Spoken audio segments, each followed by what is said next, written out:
And now we get to our last album of the run, and our first hip hop album of the day. And if we're being very honest, probably the first album by a it's the first album by a non-white performer today, Yeah. which is unusual for us. We normally mix it up a little bit, but I think just the nature of these being thrown together doesn't always lend itself to that. But Africa Bambaataa, Planet Rock. You said this one, Josh, was the one where you weren't as familiar with compared to the other artists we've done. You have sort of posited yourself a little bit, though, as like, I shouldn't say the hip hop guy because we all like hip hop, but Right. hip hop being a foundational music for you. And Yep. this is foundational in the genre for a number of different reasons. Instead of doing the bio first, we'll weave it in. What'd you think of this one? Well, it was not what I expected. I was thinking it would be more kind of old school in the vein of, Grandmaster Flash and the Furious Five, Run DMC, and it was that in kind of the vocal delivery. We should add that I think the Soul Sonic Force is also credited as being part of the album, kind of in the same way that maybe like Parliament Funkadelic is a group of artists, or George Clinton, like in that vote, not just George Clinton, it's everybody. But the sound of this album kind of like blew me away. I was not expecting it to be so kind of ahead of its time, or at least influential. You can hear all sorts of samples. Maybe not knowing this album, but I knew it from being sampled. And the incorporation of rap with electronic music, I think, is the main, and synths and is the main thing that I think is what is important about this album, and the clear kind of indebtedness to those krautrock albums that we listened to, or something like not not Daft Punk, Kraftwerk. Yes. They literally sample Kraftwerk in Yeah, this. yeah, is so kind of ahead of its time. I think what the '80s sound would become with synths, and something like Beverly Hills Cop soundtrack, Harold Faltermeyer, and that sound seems like comes out of this sound. And Well, he creates the Zulu Nation Collective. yeah, So, like, he literally is responsible for, like, Tribe Called Quest and, like, De La Soul yeah, and Jungle Brothers. So, I mean, he's got a yep, direct lineage there. yeah. So this is a not only the electronic and rap fusion, but also that lineage, and then coupled with kind of the dance element, and kind of indebtedness to funk, earlier funk, and the George Clintons and all that kind of music. That's here as well. It's an easily danceable record. I really enjoyed. All of the songs are very different. It is kind of similar in some ways to the George Clinton computer sounds, right? That we talked about a few Computer weeks back. games. Computer games, and it really struck me as kind of similar to that in terms of tone, or experimentation. A lot of like overlapping harmonies, or many different people rapping in the same track. Definitely a dance record in terms of design to play one track from the album, and probably people DJing over it, or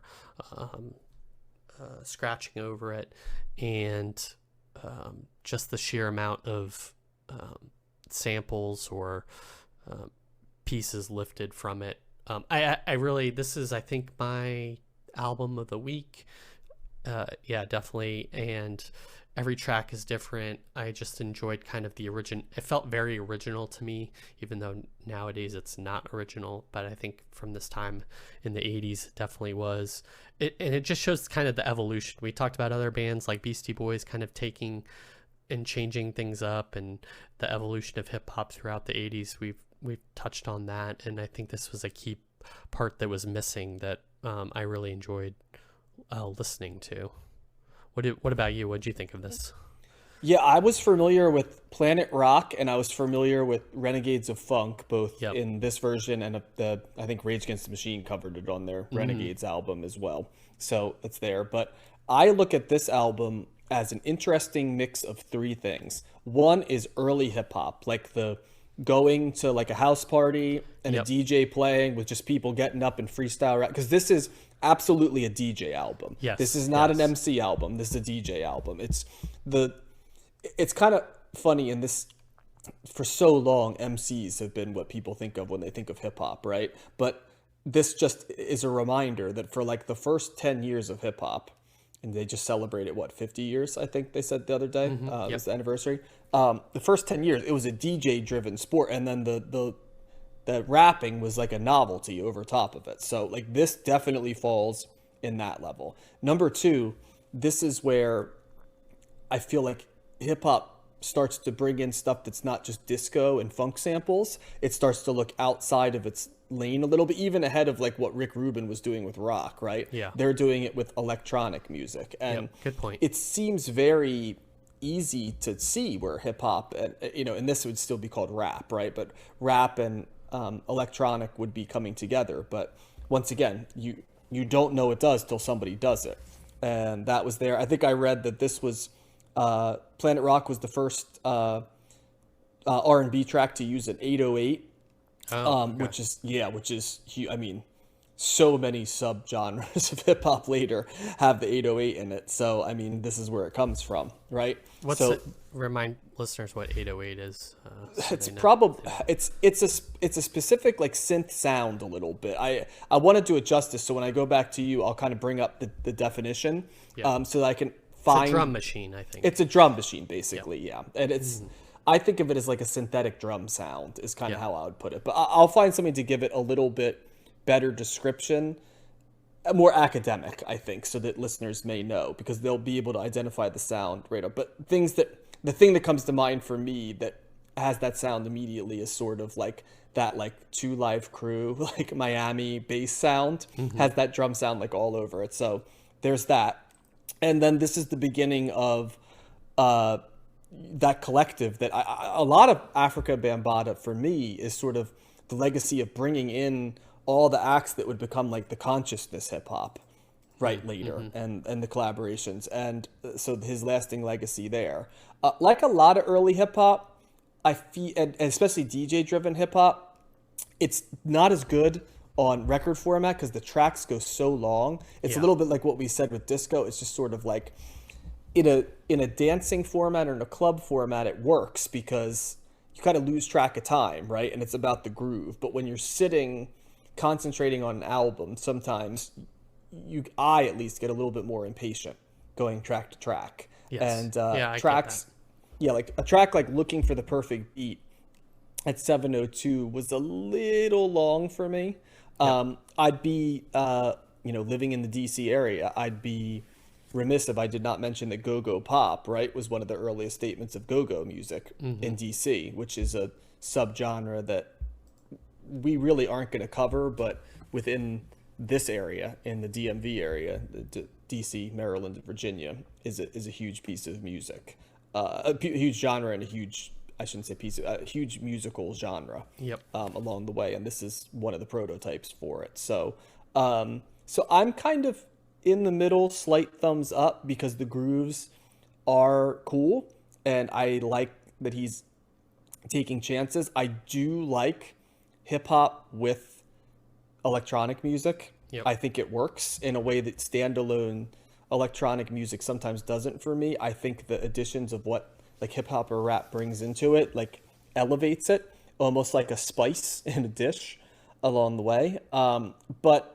it has some of the same barriers to me that early hip hop does, like length of songs, a little bit of repetitiveness at times, and the lack of the MC part, or the MCing is Right. substandard's Secondary. the wrong way, because it's not designed to be elite. It's designed to kind of keep the energy up, and a lot of it's just call and response and stuff to get it moving. It's not supposed to be saying anything more than that. So It's not even traditional like you're not getting choruses necessarily or like traditional structure. It's just so like instrumental and stretched out. It's like a that hype man. Yeah. It's a lot of times they're serving as hype men. Yeah, and there isn't even sort of like the skeleton of modern rhyme framework or a message, literally no pun intended, that like Grandmaster Flash has in his. And certainly by the time we get to like Run DMC and LL Cool J, it's a lot more structured.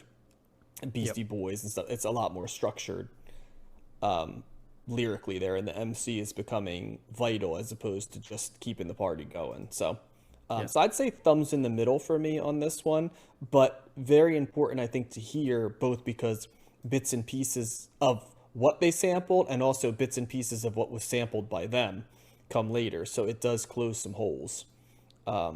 Hugely influential for a lot of artists, or kind of first exposure, I think, for later rap artists. Yeah, and like I think we've said about many acts, like the two 60s artists we covered, Minor Threat, and now this one, I do not think this is best processed as an album. I think this is another one that should be listened to live, as most DJs are, right? The album format is not the ideal way to hear Afrika Bambaataa play. It's probably in a house party or in a club or somewhere with him playing and improvising, right? Yep. And bringing on that's a key part of it. So once again, when we're analyzing an album, that's a barrier. I think these tracks are, at least on the album version I listened to, it would say like different mixes and stuff. So it seems like these songs really are probably very organic and originally, and kind of like you said, DJs added and took things away, and there's different interpretations of all these tracks probably in some form or another. Which was kind of early hip hop, you know what I mean? Yep. It was sort of like a shared community type of deal. There might have been beefs, right, about who did stuff, but it was still within the world, right? And once again, this is when hip hop, right, or not hip hop, rap, right, was a subgenre. It was a community. It was a movement, right? So as a result, it falls into the same category that the hardcore we talked about in Minor Threat, or country music, or jam bands. A lot of these different things fall into. So, so I think that takes us